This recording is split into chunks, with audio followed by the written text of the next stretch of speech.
बिस्मिल्लाहिर्रहमानिर्रहीम। इस video lecture में work energy theorem for constant force discuss करते हैं। तो स्टेटमेंट गिवन है, this theorem state that the net work done on an object due to constant force is equals to the change in kinetic energy of an object. यानी work energy theorem for constant force हमें बता रहे कि जो object है इसके ऊपर यानी इस पे जो नेट वर्क डन है वो बराबर होते हैं the change in kinetic energy of an object, यानी उसी ऑब्जेक्ट की चेंज इन काइनेटिक एनर्जी के बराबर होते हैं। तो हम कंसिडर कर देते हैं, यहाँ पर एक्सप्लेनेशन में गिवन है कि consider an object of mass m is moving from position xi to xf under the action of constant force. यानी एक ऑब्जेक्ट है, इस पे कांस्टेंट फोर्स लग रहे, यानी कांस्टेंट फोर्स से ये ऑब्जेक्ट जो है पोजीशन xi से xf यानी xf पोजीशन तक डिस्प्लेस हो रहे through uh displacement s। Let vi be its initial velocity and vf be its final velocity। अब vi जो है इसी ऑब्जेक्ट की इनिशियल वेलोसिटी है और vf जो है ऑब्जेक्ट की फाइनल वेलोसिटी है। The net work done is given by, अब यहाँ पर जो नेट वर्क डन होगा यानी इस नेट फोर्स से वो बराबर होगा यानी w, इस तरह से w net is equals to ये बराबर होगा, यानी जैसे कि वर्क हमें मालूम है, जनरल डिफिनीशन है इसका फोर्स डॉट डिस्प्लेसमेंट, तो ये आ जाएगा एफ डॉट एस आ जाएगा। लेट सपोज ये बना इक्वेशन 1, यानी फोर्स जो है ये अप्लाइड फोर्स है और डिस्टेंस ये हमारे पास डिस्प्लेसमेंट है, यानी इन दोनों के प्रोडक्ट के बराबर होगा नेटवर्क जो है एफ डॉट एस के। अब यहाँ पर कंसिडर कर देते हैं कि by the definition of force, यानी by the definition of force, जो फोर्स के डेफिनीशन है, डेफिनीशन ऑफ फोर्स, फोर्स का डेफिनीशन है F is equals to M A, यानी फोर्स एम ए के इक्वल होते हैं। लेट सपोज ये बना हमारे पास इक्वेशन 2 और बाई थर्ड लॉ अगर हम थर्ड लॉ कंसिडर कर देते हैं तो यानी यहाँ हम third equation of motion consider कर देते हैं by third equation of motion, third equation of motion. अब थर्ड इक्वेशन ऑफ मोशन है हमारे पास, यानी वो है 2as is equals to v f square minus v i square.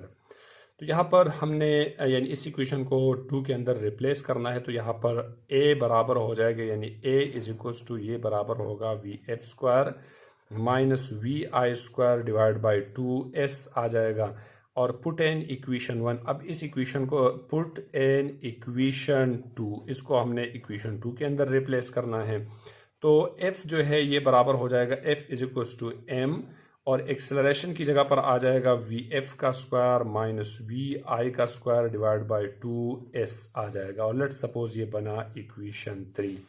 अब जैसे कि हमारे पास डिफिनीशन था, यानी जो वर्क का डिफिनीशन था W is equals to f dot s, तो अगर हम यहाँ पर यानी f की जगह पर ये वाले वैल्यूज रिप्लेस कर देते हैं तो पुट इक्वेशन 3 and 1 तो हमारे पास आ जाएगा, यानी W is equals to net work done is equals to ये बराबर हो जाएगा जैसे कि फोर्स की जगह पर m/2 वी एफ का स्क्वायर माइनस वी आई का स्क्वायर डिवाइड बाई 2s और यहाँ मल्टीप्लाई में है s, तो यहाँ पर s आ जाएगा, ये s के साथ कैंसिल हो जाएगा और इसको अगर हम रीअरेंज कर देते हैं तो W net is equals to, जैसे कि ये 2 दोनों के साथ डिवीजन में है तो इसको हम m अगर इसके साथ मल्टीप्लाई करेंगे तो ये 1/2 m v f square minus 1/2 m v i square हो जाएगा।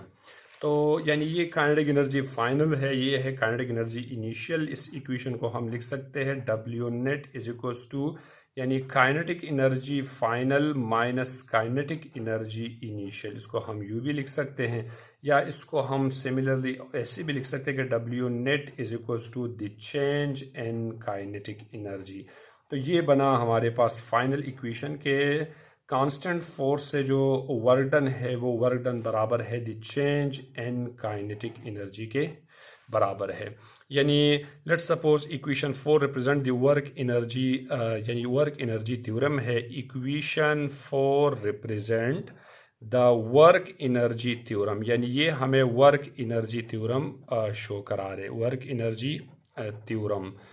अब जो है इसमें एक चीज़ और भी कंसिडर कर देते हैं, अब इसके अंदर ये है कि अगर हमारे पास अगर वेलोसिटी कांस्टेंट हो, अगर वेलोसिटी पार्टिकल का कांस्टेंट हो, तो फिर यहाँ पर इस तरह से काइनेटिक एनर्जी के अंदर कोई चेंज नहीं होगा। यानी काइनेटिक एनर्जी का जो चेंज होगा, लेट्स सपोज वी एफ अगर वी आई के बराबर होगा, तो ये दोनों इक्वेशन सेम बन जाएंगे हमारे पास। तो काइनेटिक एनर्जी, जैसे कि दोनों काइनेटिक एनर्जी सेम है, तो kinetic energy minus kinetic energy zero हो जाएगा और वर्क डन उसी केस में जीरो होगा। लेट्स सपोज अगर हम यहाँ पर एक पॉइंट और भी लिख सकते हैं कि व्हेन, यानी यहाँ पर अगर the magnitude of velocity, magnitude of velocity velocity of a particle is constant। अगर magnitude of velocity of a particle हमारे पास कांस्टेंट हो, there will be no change in kinetic energy, there will be no change in kinetic energy of a body. तो kinetic energy के अंदर कोई change नहीं होगा, यानी इनिशियल और फाइनल का जो चेंज है वो जीरो के बराबर होगा। And the resultant force does not work, and the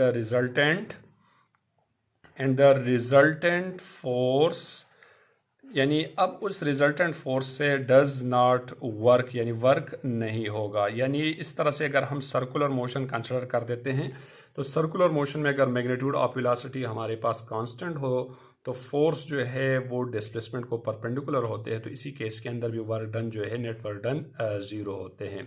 तो ये था work energy theorem for constant force. Allah Hafiz.